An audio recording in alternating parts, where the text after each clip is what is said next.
दोस्तों, आज के इस वीडियो में हम बात करने वाले हैं 5 बड़ी और अहम खबरों की, जो इस वक्त ट्रेंड कर रही हैं, चर्चा का विषय बनी हुई हैं। उनमें से सबसे पहली और बड़ी खबर की बात करेंगे अरविंद केजरीवाल की गिरफ्तारी से संबंधित। दरअसल बीते जुमेरात को दिल्ली के मुख्यमंत्री अरविंद केजरीवाल को ईडी ने गिरफ्तार कर लिया था और ईडी की गिरफ्तारी के बाद हंगामा मच गया। ईडी की गिरफ्तारी के फौरन बाद अरविंद केजरीवाल की तरफ से सुप्रीम कोर्ट के वकील अभिषेक मनु सिंघवी सुप्रीम कोर्ट में दरखास्त दायर करने पहुंचे, लेकिन उसके बाद उन्होंने लोअर कोर्ट का रुख किया। लेकिन अभी इस मामले में उन्हें कोई राहत नहीं मिली है। इस वक्त वो जेल में हैं, ये बड़ी खबर है। दिल्ली समेत देश के अलग अलग हिस्सों में आम आदमी पार्टी के कारकुनान ने जमकर प्रदर्शन किया, एहतजाज किया। उनका कहना है कि बीजेपी की सरकार अरविंद केजरीवाल को गिरफ्तार करके सीधे सीधे ये पैगाम देना चाहती है कि वो इंडिया गठबंधन से डरी हुई है। इससे पहले आम आदमी पार्टी के एमएलए आतिशी ने कहा था कि अरविंद केजरीवाल पर लगातार बीजेपी की तरफ से दबाव बढ़ रहा है कि वो इंडिया गठबंधन छोड़ दें, लेकिन चूंकि अरविंद केजरीवाल ने इंडिया गठबंधन का साथ नहीं छोड़ा, इसी वजह से उनके खिलाफ लगातार ईडी की कार्रवाई हो रही है। ईडी ने अरविंद केजरीवाल को 9 बार समन भेजा, लेकिन अरविंद केजरीवाल लगातार कानूनी चाराजोई के हवाले से ईडी के सामने पेश नहीं हुए और उसको टालते रहे। आखिरकार ईडी जुमेरात को उनके घर पे पहुंची और पहुंचने के बाद उनसे लंबा सवाल जवाब किया, घर की तलाशी ली और आखिरकार उन्हें अरेस्ट कर लिया। अरेस्ट करने के बाद में कई सारे आम आदमी पार्टी के नेता जैसे कि दिलीप पांडे ने ये कहा कि बीजेपी की ये तारीखी भूल है, क्योंकि अरविंद केजरीवाल की गिरफ्तारी से आम आदमी पार्टी को फ़ायदा होने वाला है और बीजेपी को ज़बरदस्त नुकसान होने वाला है और ये बीजेपी की बहुत बड़ी गलती होगी। वहीं आम आदमी पार्टी के कई सारे कारकुनान ये कहते हुए दिखाई दे कि अरविंद केजरीवाल केवल एक आदमी का नाम नहीं है, बल्कि एक विचारधारा का नाम है। इसलिए एक व्यक्ति को तो गिरफ्तार किया जा सकता है, विचारधारा को गिरफ्तार नहीं किया जा सकता है। बहरहाल जब अरविंद केजरीवाल को गिरफ्तार किया गया तो वो बात सही साबित हुई जो कुछ ही दिन पहले बीबीसी के साथ इंटरव्यू के दौरान सत्यपाल मलिक ने कहा था कि चुनाव से पहले अरविंद केजरीवाल को गिरफ्तार किया जाएगा, और ठीक वही हुआ। अरविंद केजरीवाल को गिरफ्तार किया गया। यानी भारत की तारीख में ये पहला ऐसा मौका है जब किसी सिटिंग मुख्यमंत्री को गिरफ्तार किया गया है। इससे पहले झारखंड के मुख्यमंत्री हेमंत सोरेन को गिरफ्तार किया गया था, लेकिन वो अपने पद से इस्तीफा दे चुके थे, तो यूँ कह लीजिए कि वो पूर्व मुख्यमंत्री हो चुके थे, तब उन्हें गिरफ्तार किया गया। लेकिन अरविंद केजरीवाल की गिरफ्तारी मुख्यमंत्री के पद के तौर पर हुई है, तो इस तरीके से ये एक तारीखी लम्हा था अरविंद केजरीवाल की गिरफ्तारी का। बहरहाल अरविंद केजरीवाल की गिरफ्तारी जो हुई है वो दिल्ली के कथित शराब घोटाले में हुई है और इसको लेकर के ईडी लगातार उनके पीछे पड़ी हुई थी और आखिरकार उन्हें गिरफ्तार कर लिया गया। गिरफ्तारी से पहले पीएमएलए के दफ़ा 50 के तहत उनका बयान रिकॉर्ड किया गया, उनके घर की तलाशी ली गई और फिर उन्हें गिरफ्तार किया गया। ये पहली और बड़ी और अहम खबर थी। अब बढ़ते हैं दूसरी खबर की तरफ, और दूसरी खबर है कांग्रेस पार्टी के खाते को सीज कर दिया गया है। जी हाँ, आपने बिल्कुल सही सुना कि कांग्रेस पार्टी, जो कि देश की सबसे बड़ी मुख्य विपक्षी पार्टी है, उसके बैंक अकाउंट को फ्रीज कर दिया गया है। यानी लोकसभा के चुनाव से 1 महीना पहले मुख्य विपक्षी पार्टी कांग्रेस के खाते को सीज करना ये दिखाता है कि चुनाव के दौरान लेवल प्लेइंग फील्ड की जो बात कही गई थी वो बिल्कुल नहीं होने दी जा रही है। आपको याद होगा कि इससे पहले इलेक्शन कमिश्नर ने जिस दिन तारीखों का ऐलान किया था, उस दिन उन्होंने क्या कहा था प्रेस कॉन्फ्रेंस के दौरान? उन्होंने कहा था कि हम पक्षपात तरीके से काम नहीं करेंगे, निष्पक्ष होकर के काम करेंगे और सबको लेवल प्लेइंग फील्ड मिलेगा, यानी सबको बराबर का अवसर मिलेगा। लेकिन आप सोचिए कि एक पार्टी ऐसी है जो करोड़ों अरबों रुपए पानी की तरह बहाने के लिए तैयार है चुनावों में, और वहीं दूसरी पार्टी को पूरी तरीके से अपंग कर दिया गया, मफलूज कर दिया गया, किसी लायक नहीं छोड़ा गया। क्या इसी को लेवल प्लेइंग फील्ड कहा जाता है? यही सवाल उठाया है कांग्रेस के अध्यक्ष मल्लिकार्जुन खड़गे ने। उन्होंने क्या कुछ कहा है, आइए आपको बताते हैं कि मल्लिकार्जुन खड़गे ने कहा कि ये एक खतरनाक खेल है। लेवल प्लेइंग फील्ड का उन्होंने डिमांड किया है। उन्होंने कहा कि सुप्रीम कोर्ट ने इलेक्टोरल बॉन्ड को असंवैधानिक बताया है। इस स्कीम के तहत जो सत्तारूढ़ पार्टी है वो अपने खातों में करोड़ों रुपए भरे हुए है। दूसरी तरफ एक साजिश के तहत मुख्य विपक्षी पार्टी के खाते को सीज कर दिया गया ताकि फंड्स की कमी की वजह से इलेक्शन लड़ने के लिए कोई लेवल प्लेइंग फील्ड मिल सके, ऐसा मल्लिकार्जुन खड़गे ने कहा है। वहीं पूर्व अध्यक्ष राहुल गांधी ने क्या कहा है? राहुल गांधी ने कहा कि ये अपोजिशन और डेमोक्रेसी को ख़त्म करने की एक बहुत बड़ी साजिश है।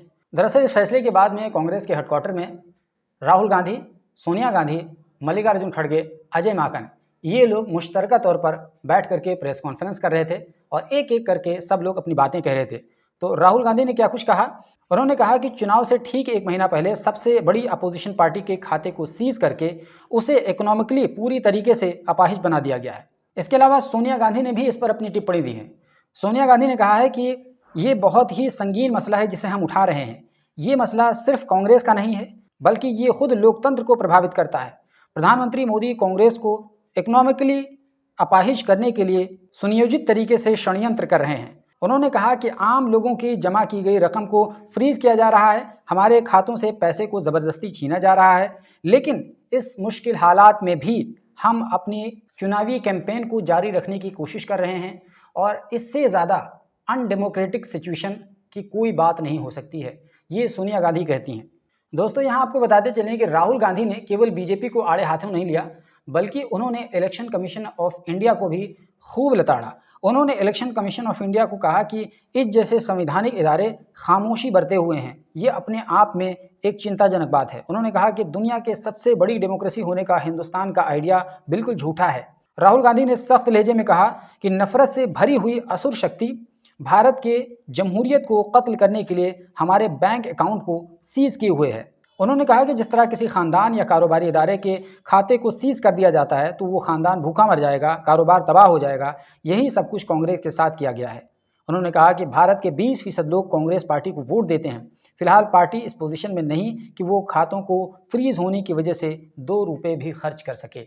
ये राहुल गांधी का बयान है।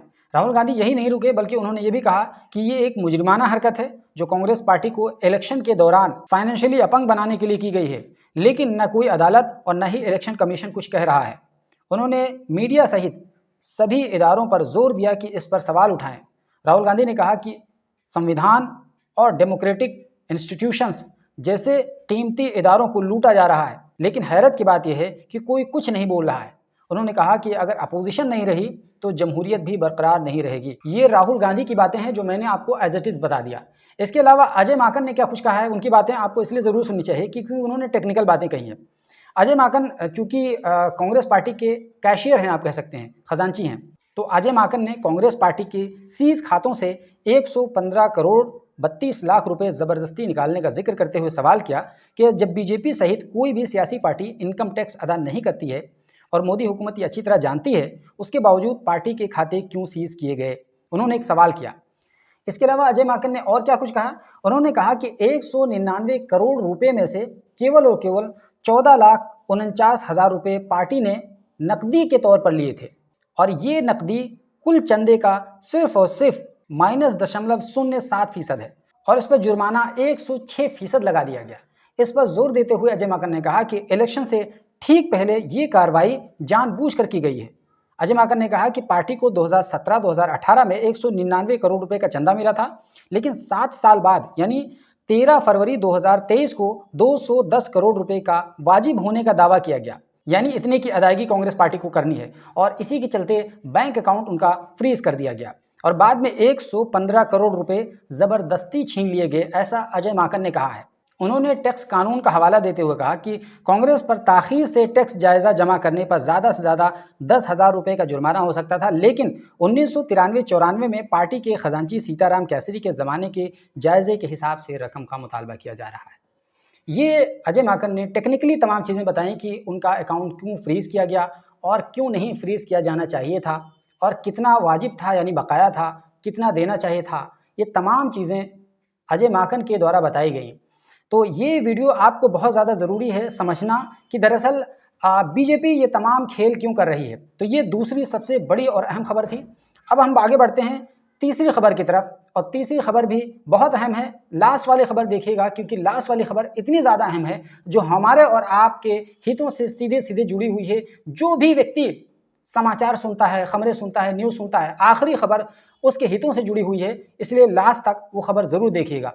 दोस्तों, अब तीसरी खबर पर हम आते हैं। तीसरी और अहम खबर यह है कि जैसा कि आपको पता ही होगा कि अभी बीते दिनों इलेक्शन कमिश्नर की नियुक्ति को लेकर के जो पैनल होता था उसमें 3 लोग होते थे। एक प्रधानमंत्री होते थे, एक लोकसभा अपोजिशन का लीडर होता था और एक CGI होते थे।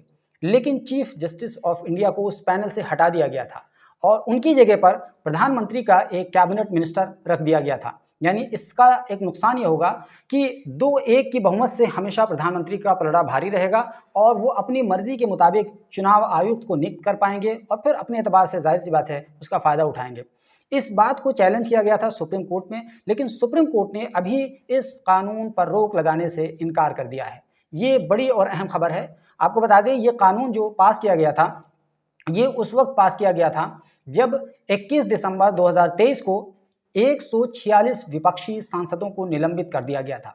उसी निलंबन के दौरान इस बिल को पास करा लिया गया था और सीजेआई को पैनल से हटा करके एक ऐसा ऐतिहासिक काम बीजेपी ने किया था जो कि बीजेपी के हित में बहुत ज़्यादा फायदेमंद साबित हो सकता था। और इसको लेकर जब चैलेंज किया गया तो आखिरकार अभी फिलहाल सुनवाई तो हुई, लेकिन सुप्रीम कोर्ट ने इसको कलअदम करार देने से मना कर दिया, यानी इस कानून पर रोक लगाने से फिलहाल इनकार कर दिया। अब आगे देखिए इस पर क्या होता है, लेकिन अभी इस पर रोक लगाने से सुप्रीम कोर्ट का इनकार है। ये तीसरी और अहम खबर थी।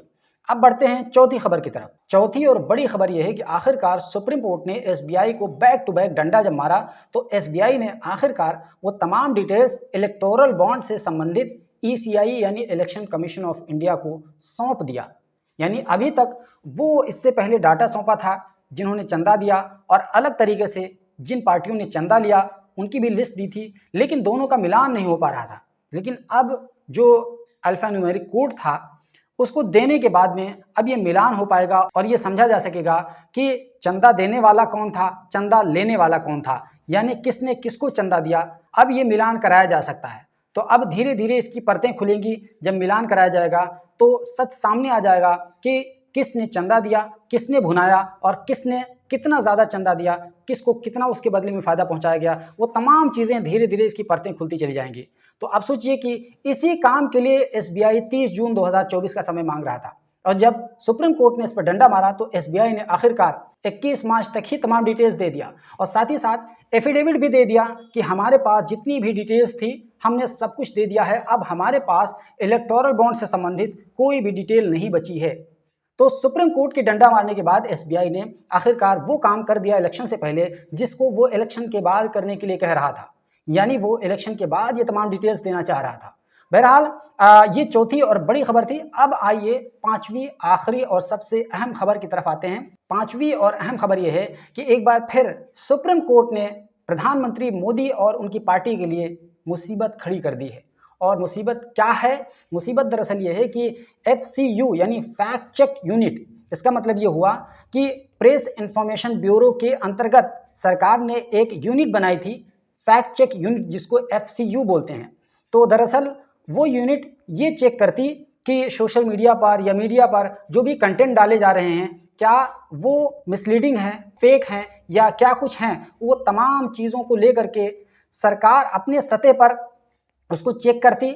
अगर सरकार को लगता कि ये अनकंफर्टेबल है हमारे लिए तो वो वीडियो डिलीट कराया जा सकता था, पोस्ट डिलीट कराया जा सकता था, लिंक को ख़त्म किया जा सकता था। लेकिन सुप्रीम कोर्ट ने कहा कि नहीं, अब आप ही मुंसिफ, आप ही अखबार, आप ही किरदार, आप ही सब कुछ नहीं बनेंगे, हमारा भी कोई काम होगा और भी दूसरे लोगों का कोई काम होगा। आप पूरी तरीके से किसी की आज़ादी को नहीं छीन सकते हैं। सुप्रीम कोर्ट ने इस पर रोक लगा दिया।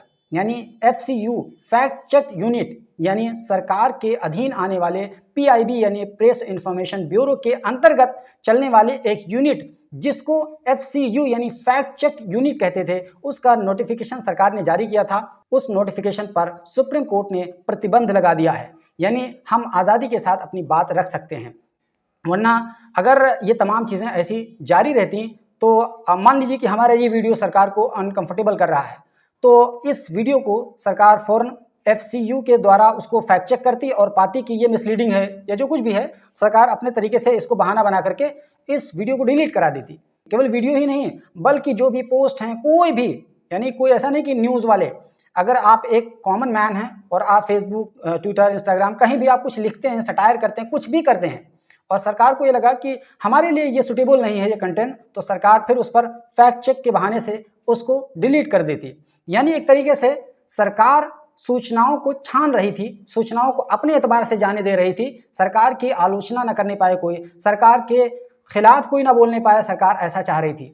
देखिए सरकार कितनी चालाकी के साथ धीरे धीरे तमाम लोगों को कस रही है अपने शिकंजे में। लेकिन बहरहाल सुप्रीम कोर्ट है इसमें, सुप्रीम कोर्ट लगातार डंडा मार रहा है, सुप्रीम कोर्ट लगातार सजग है, आंखें खोले हुआ है, ये खुशी की बात है।